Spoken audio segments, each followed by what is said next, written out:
Wait, wait, wait, wait, wait, wait, wait, wait, wait, wait, wait. Get up, get up.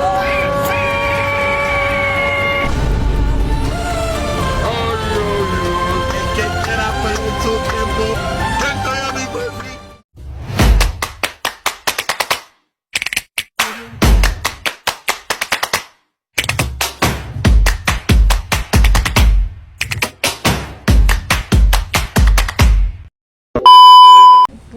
Assalamualaikum warahmatullahi wabarakatuh. Perkenalkan, nama saya Davina Patricia Nasa dengan NIM 2024 1326 0003.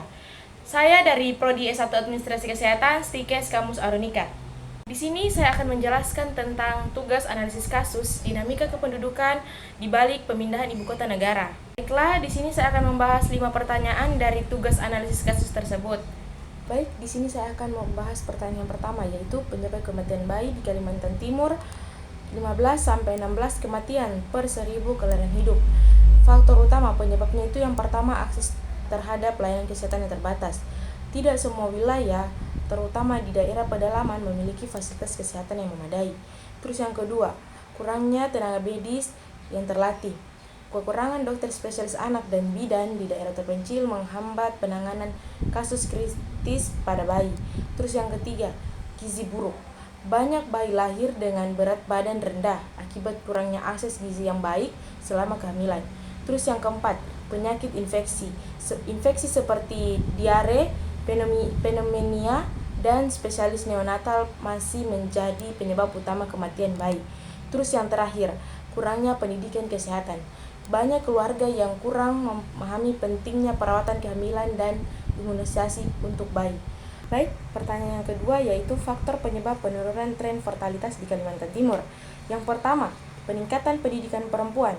Pendidikan yang lebih baik membuat perempuan lebih sadar tentang keluarga berencana dan menunda usia pernikahan. Yang kedua, program keluarga berencana. Upaya pemerintah dalam mempromosikan kontrasepsi berhasil menurunkan angka kelahiran. Yang ketiga, urbanisasi. Perpindahan penduduk ke kota menciptakan gaya hidup yang lebih berorientasi pada karir, sehingga pasangan cenderung memiliki lebih sedikit anak. Yang keempat, biaya hidup tinggi. Dengan meningkatnya biaya hidup di daerah perkotaan, banyak pasangan memilih untuk membatasi jumlah anak. Yang terakhir, perubahan sosial budaya. Ada pergeseran norma budaya yang mendukung keluarga kecil sebagai model ideal. Pertanyaan ketiga yaitu dampak kesehatan akibat urbanisasi cepat. Yang pertama, overcrowding atau kepadatan penduduk. Penumpukan populasi di perkotaan dapat meningkatkan risiko penyakit menular seperti TBC, DBD, dan COVID-19. Yang kedua, populasi udara. Aktivitas urbanisasi seperti konstruksi dan peningkatan jumlah kendaraan bermotor dapat menyebabkan peningkatan penyakit pernapasan. Yang ketiga, kesehatan mental. Tekanan hidup di kota, termasuk persaingan kerja dan kemacetan, meningkatkan risiko stres, depresi, dan gangguan kecemasan. Yang terakhir, kurangnya akses fasilitas kesehatan. Migrasi besar-besaran dapat membuat fasilitas kesehatan kewalahan melayani kebutuhan populasi yang bertambah. Pertanyaan keempat itu strategi pemerintah menghadapi tekanan infrastruktur. Yang pertama, perencanaan kota yang matang. Membangun kota baru dengan prinsip tata ruang yang efisien, termasuk zonasi perumahan, industri, dan ruang hijau. Yang kedua, pembangunan infrastruktur dasar. Membangun lebih banyak perumahan terjangkau bagi penduduk baru, meningkatkan kapasitas jalan dan transportasi umum. Yang terakhir, memastikan pasokan air bersih dan layanan sanitasi yang memadai. Ketiga, penguatan kolaborasi. Menggandeng sektor swasta untuk berinvestasi dalam pengembangan infrastruktur lokal. Dan yang terakhir, peningkatan layanan publik. Menambah jumlah rumah sakit, sekolah, dan layanan darurat di daerah-daerah pertumbuhan utama. Pertanyaan terakhir yaitu langkah mengurangi kesenjangan sosial dan ekonomi. Yang pertama, pelatihan keterampilan bagi penduduk asli.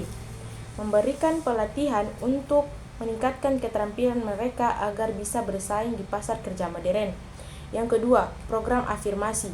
Memberikan prioritas kepada penduduk asli dalam pengadaan lapangan kerja, terutama dalam proyek pembangunan IKN. Yang ketiga, pengembangan UMKM lokal, membantu penduduk asli mengembangkan usaha mikro, kecil, dan menengah melalui akses modal dan pelatihan. Yang keempat, perlindungan budaya, mengintegrasikan nilai-nilai budaya lokal dalam pembangunan agar penduduk asli merasa dihargai.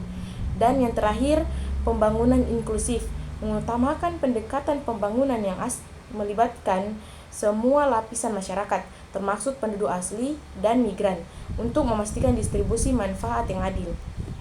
Baiklah, itu penjelasan saya tadi tentang tugas analisis kasus dinamika kependudukan di balik perpindahan ibu kota negara.